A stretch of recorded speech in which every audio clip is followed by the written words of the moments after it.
Thanks.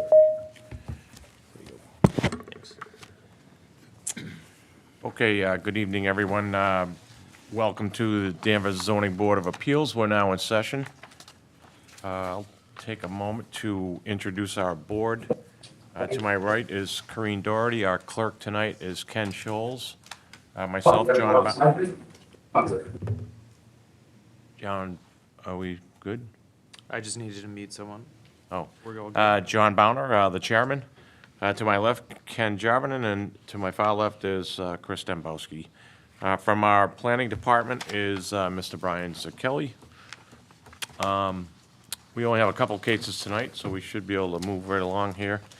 I'll quickly go through our process. Clerk will read your application. We would ask that you go up to the podium, announce yourself. We are on Danvers Cable.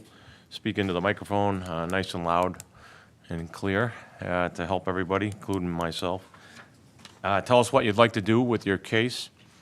From there, we'll bounce it back to the zoning board. We'll ask questions of the applicant.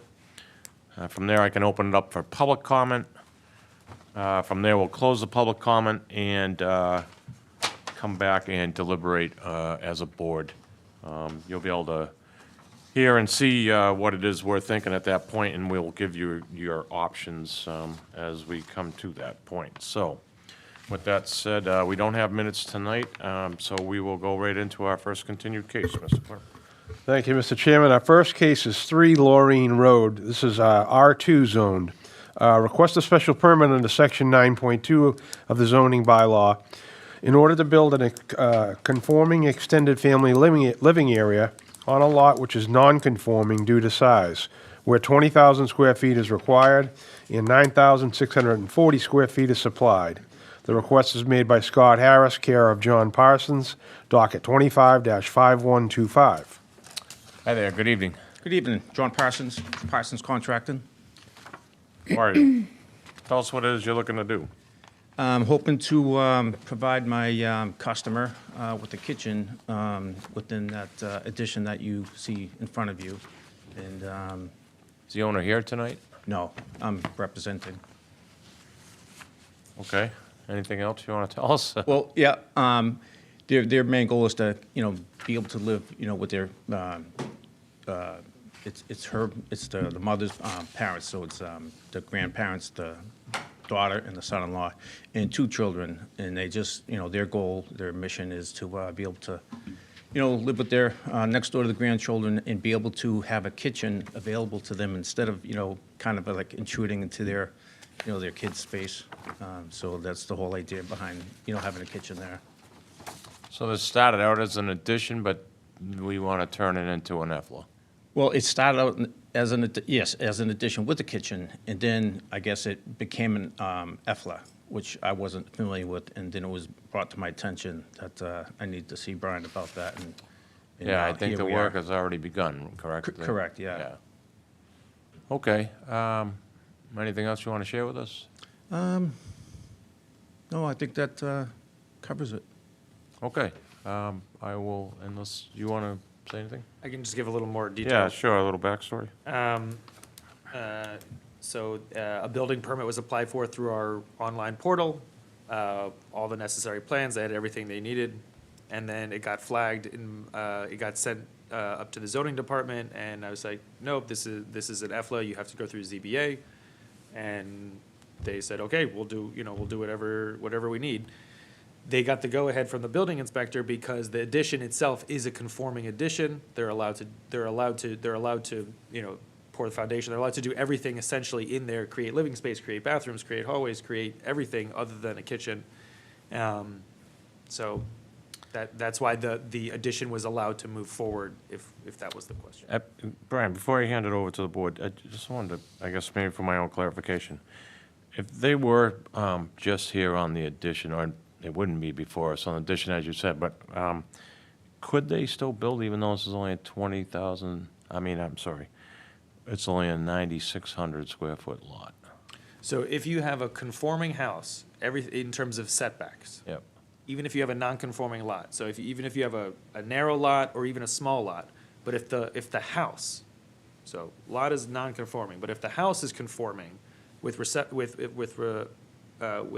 referred to setback, you can still play within that setback. So you can do additions that are compliant with just a building permit. Even though it's a non-conforming lot? Correct. Okay. But the thing is, most non-conforming lots, you can't really be compliant. That's why you're like, well, why is that Because impossible? they could meet setbacks with this Well, addition? yeah, generally the house, like just the way it is, like the house, the way it sits, it's Huge or just, something. yeah, or it's just like not that wide, but in general, the reason why you don't see them is because they just are building permits. So a lot of these do happen just through a building permit. But just to be clear, a conforming house can get larger as long as it's still conforming on a non-conforming lot through a building permit. Okay, I think I got it. Kareem, we'll start with you. Yeah, I drove by and I also noticed that construction has begun. When did you begin construction? Like, how long ago did you start? The foundation went, I believe, middle of September-ish. Okay, okay, so you've been going for a while. And when did you apply for your permit? Ooh, I want to say perhaps in May, June.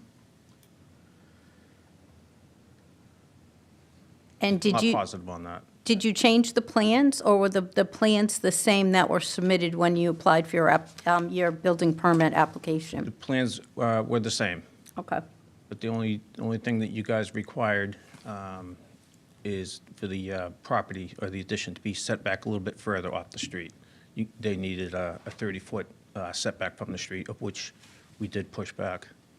30.1. To Yeah, conform. So there was a redesign, because at the time, they would have needed a special permit just for the EFLA, but they also would have needed a finding for this front setback encroachment, and they decided to get it behind that front setback. And that's allowed them to pour a foundation and move forward with the project before winter. okay. Okay. All right, so basically, you're just here with us for the kitchen, so if we didn't grant this, you would eliminate the kitchen? Is that what you would do? I would have to, Okay, fortunately, for the customer's sake, yeah. okay, thank you. No further questions. Thanks, Kareem. Ken? Thank you. What's the square footage of the EFLA? 750 Yes. on the nose? Of the what? On the nose? Exactly 750? I believe it's just under 749.88, roughly. Okay. Yeah, I think it's Yep. just like a Well, close hair. enough. I don't think I have any other questions. Thank you. Okay. Thank you. Ken J. So what is the shared space you're going to be sharing? It'll be the in-laws on one side, the addition that you see on your far left. So And it's all- on the far right is the existing house, which the family lives in, And if I answered your question. it's this living area here, Okay, the common area, so Okay. in the the closet as well could be shared, I guess, as a storage space. yeah.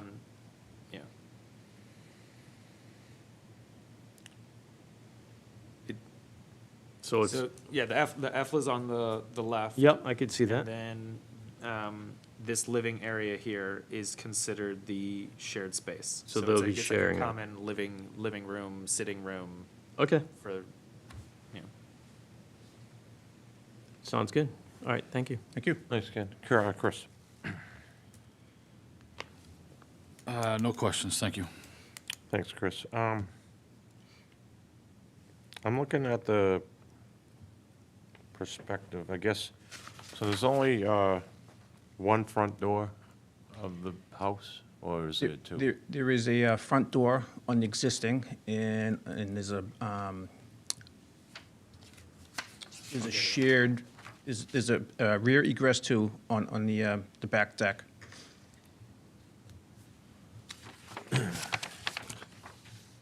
And So the front also- door is existing, and you're not adding a second front door, correct? That is correct. So, yeah, there's an existing front door in the main residence, and there'll be a shared door that would join the two units and In the rear? No, in the actual living quarters. And in the rear of the house, each one of those dwellings has their own. The existing, well, the main house obviously has his own, their own. And there will be a new rear egress on the addition.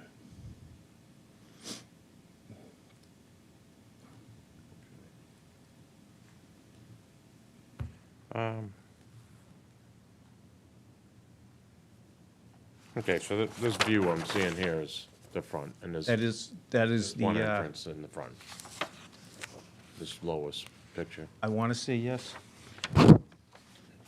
Yeah, come on up. Just want to make sure we got, Oh, here you go. Thanks, Brian. this is the rendering for the front? That's the existing front of the house. Okay, and there's one front door. Yes. Very good, okay. I don't have any further questions. Anyone else?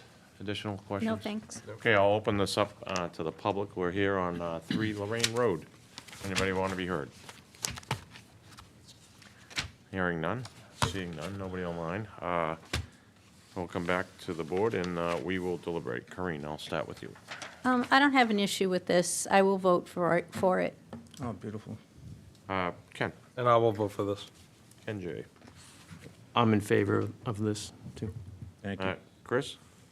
For the record, the permit was August 21st, Okay, thank you. was when it was issued, and vote in favor for this as well.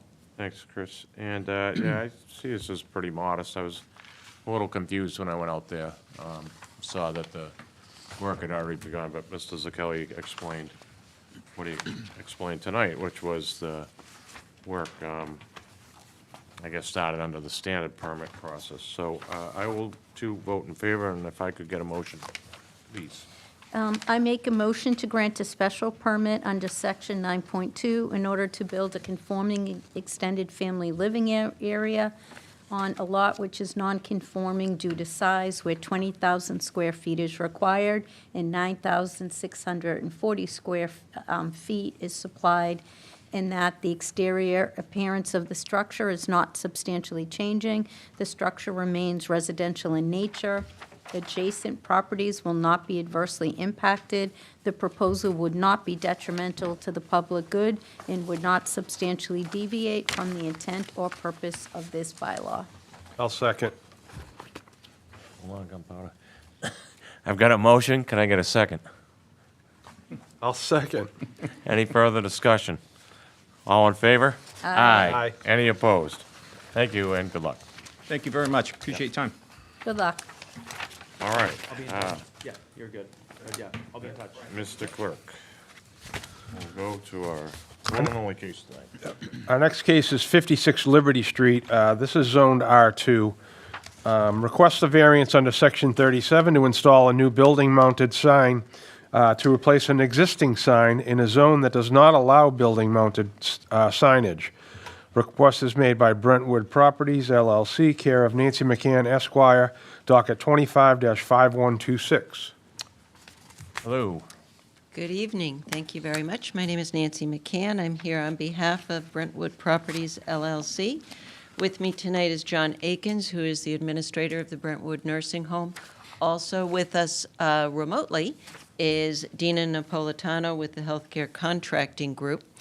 And my favorite topic, the new sign bylaw. This property at 56 Liberty Street is located in the R2 zoning district and has been a nursing home for 50-plus years, a long time.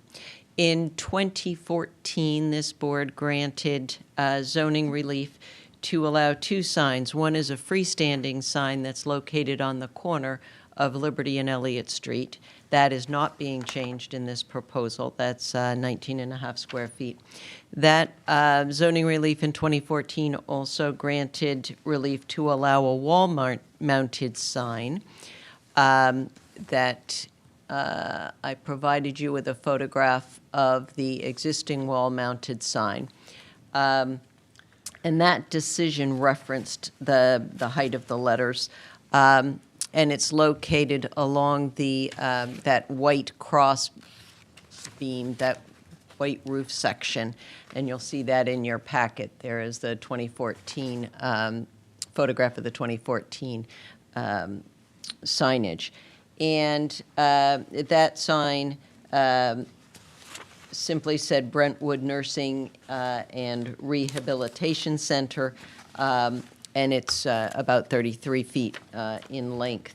What we are proposing, there it is right there, you can see that's. Can't really, it's hard to read, but It's hard to see, but it says the Brentwood Nursing and Rehabilitation Center. What we're proposing tonight is to simply update and replace that sign with a sign that's the same length, 33 feet long, and says the Brentwood Rehabilitation and Healthcare Center. Has a nice little leaf logo on it, and it will be located at the top of the building, so the visibility will be good for that. And that's really why we're here. We simply want to change the existing older 10-year-old sign now, update it, move it to the top of the building, and replace the lettering. The Brentwood and the logo are 20 inches high. The rest of the sign, the Rehabilitation and Healthcare Center lettering is 8 inches as well. So we're simply updating the sign. We think is more attractive. It's certainly clear and easy to read. The visibility of it is good. And under the bylaw, the bar here is that this sign will there will be no substantial detriment will result from changing the existing wall sign to the wall sign proposed, and I think that certainly is the case, that there would be no substantial detriment. I'd be happy to answer any questions. Thank you. Chris, we'll start down there with you. No questions, thank you. Thank you. Ken J. I have no questions. Mr. Scholes. No questions, thanks. Green. Just a couple. So this sign will also be illuminated? Yes, individually illuminated letters. Okay, all right. So, but I'm assuming, and again, I'm not a light specialist, but the fact that the other lettering was on that like white facade of the building, that it actually glowed brighter than it would on the stone? I think that's probably correct, yes. Yeah, I think it is. And also, you indicate that it illuminates inward, so I'm assuming that that means that there's no arc of light outside. That's right. Okay, and the light would be on 24/7, because that's the operation of Yes. the? Yes. Okay. Okay, no further questions. Thanks, Green. Attorney McCann, so the older sign, the one that's up now, this one, Yes. this one's lit?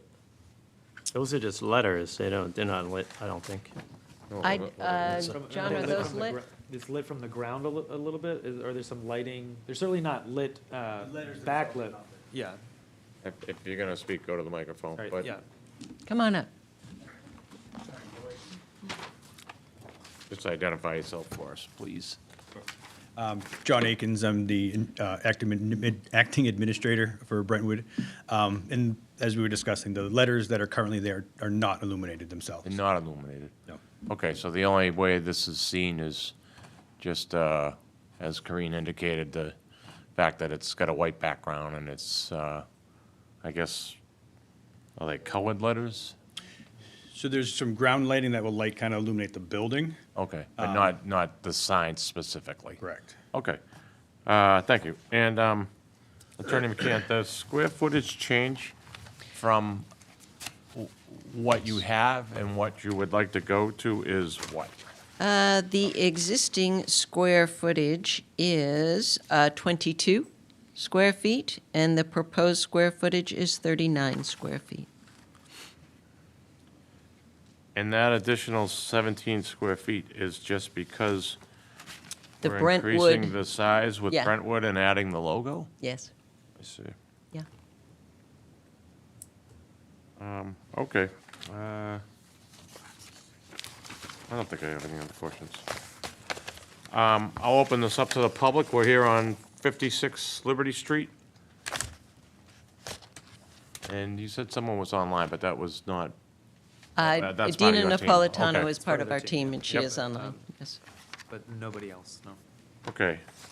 And I'll ask it again, because been doing this for a little while, I think, and I'm still confused about our sign bylaw. You would or wouldn't be here if this change wasn't made? It sounds like you would on this one. I think on this one I would, And because we're increasing the size? And we're going over the. because we're 20%? changing the location, the size, yes, I guess so. And it's because it's in a residential district. So, and R2 under it's the not new allowed. bylaw, there really is no provision for commercial use, which this is essentially a residential type of use, but it's a commercial use. All that's permitted in the residential zoning district, no matter what the use, whether it's a home occupation or whatever it is a 20-square-foot sign, which is freestanding.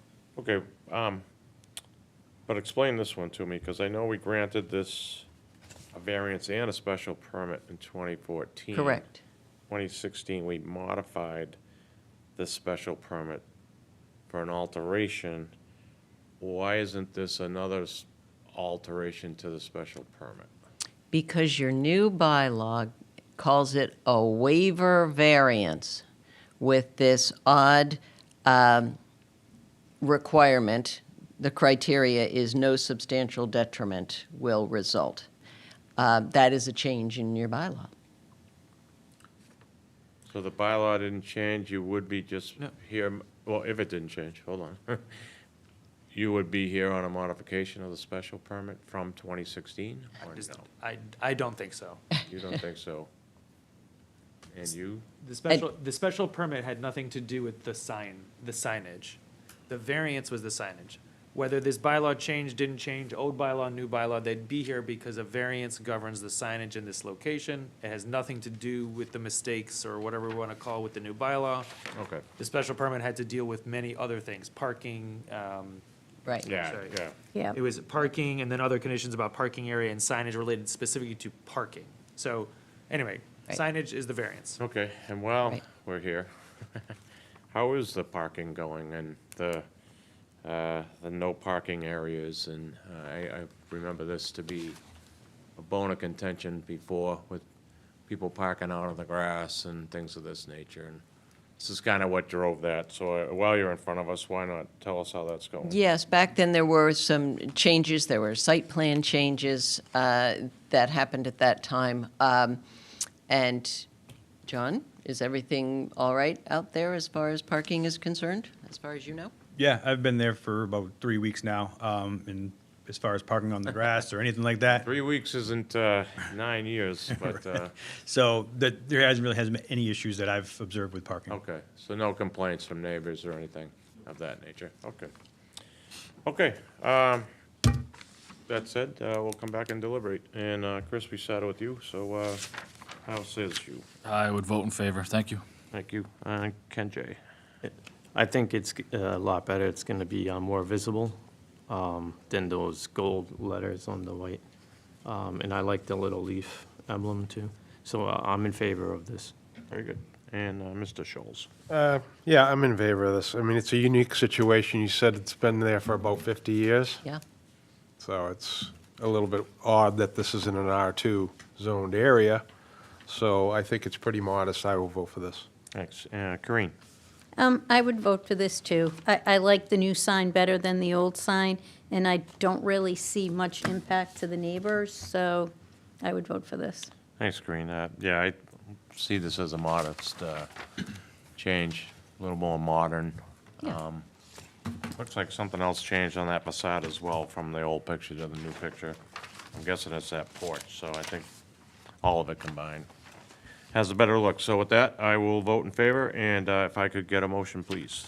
I make a motion to grant a variance waiver under Section 37 to allow for the installation of a new building-mounted sign to replace an existing sign in a zone that does not allow building-mounted signs, and that this condition does not affect other properties or structures in the same zoning district. A literal enforcement of the zoning bylaw would involve substantial hardship to the applicant. Granting this variance waiver will not create a substantial detriment to the public good and will not nullify or derogate from the intent and purpose of the zoning bylaw. I've got a motion. Could I get a second? I'll second. I've got a second. Any further discussion? All in favor? Aye. Opposed? Very Thank good. you very much. Yep. Good luck. And Brian, if you don't have anything, we'll, I'll get off to the Patriots game. Yes. Yeah, I guess just an announcement that we have no applications for next time around. So the next time the zoning board will meet is in 2026. It'll be January 12th. Okay. Well, with that said, happy holidays to everybody out there. And Yes. if I could get a motion to adjourn. So moved. And a second. Second. All in favor? Aye. Good night. Good night, Danvers. Right.